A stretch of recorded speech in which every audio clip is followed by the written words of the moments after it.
crowd, I gotta say. Woo! Woo! I'm checking you all out, and I'm not even being polite. This is one of the best looking crowds I've ever been in front of. I do need to start though by saying something. I just found out I have FTT. Now, ladies in the room, it is hot outside, so you might almost be there. You've heard of boob sweat? Yeah, you may have heard of humidity, right? Well, I suffer from frequent titty tsunami. And so I just wanted to give a special thank you to those of you sitting in the splash zone tonight.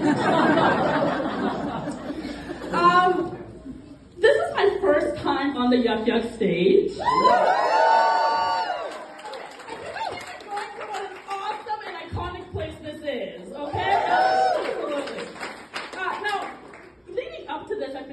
About first times. So I want to take you back to 1995 in Toronto, where two teenagers in love are in a lowered Honda Civic.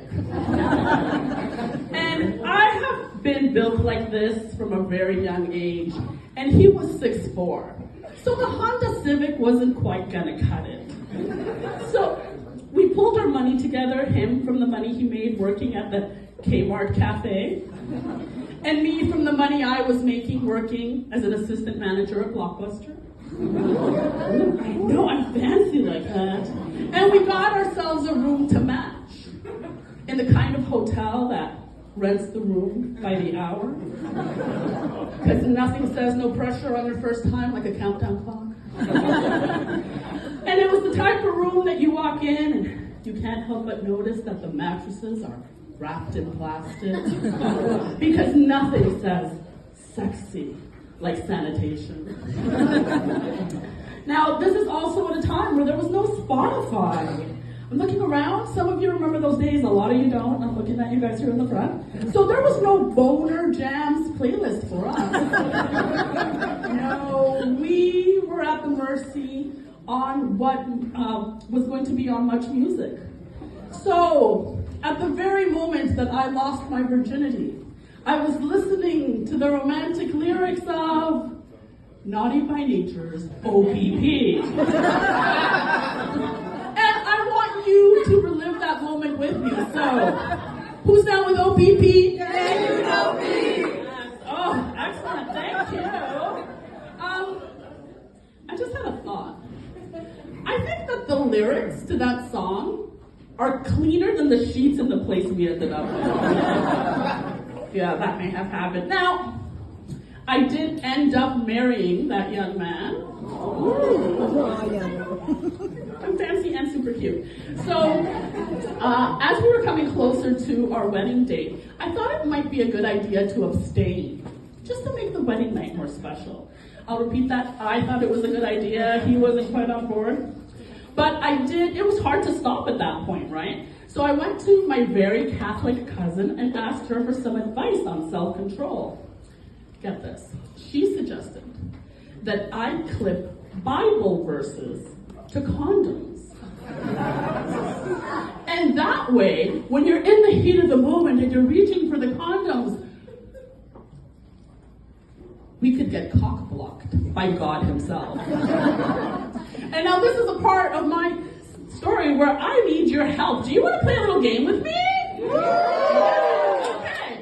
The name of this game is Holy or Horny.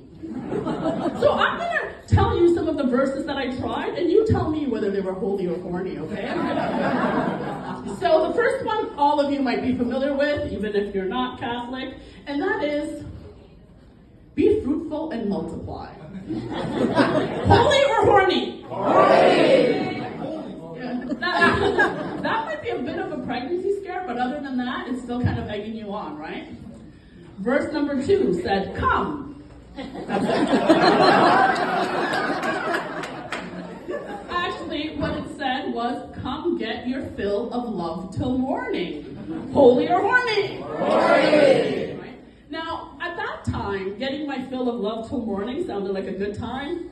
Nowadays, I've got about 12 minutes before I gotta put my CPAP on, so it doesn't quite work the same.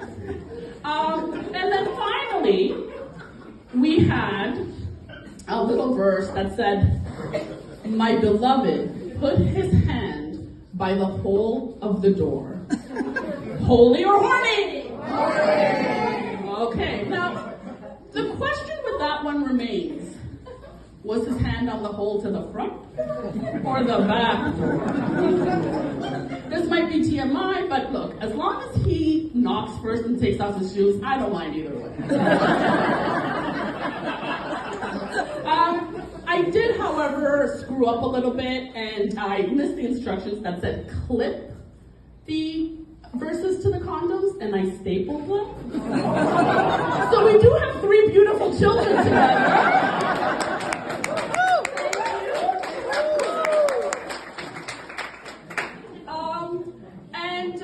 We did actually, being that young man, and that man at the time, celebrate a milestone anniversary very recently. That's right, 5 years divorce. I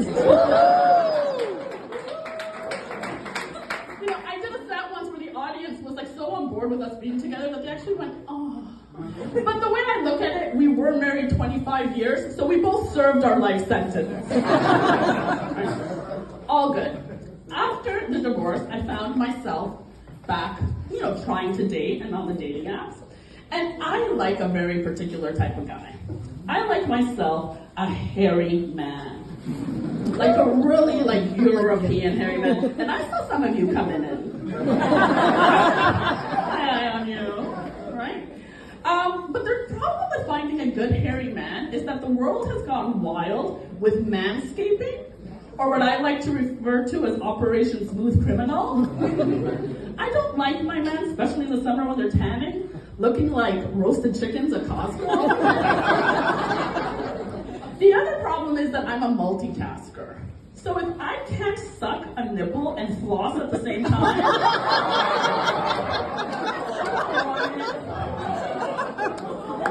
I'm the type of guy who's so virile in bed that when he leaves in the morning, my bed sheets look like Hagrid's waxing.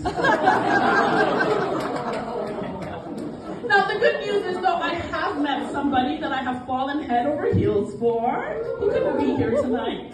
And now I mentioned I'm Catholic, he's Muslim.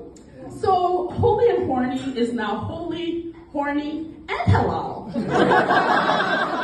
You have been an amazing class.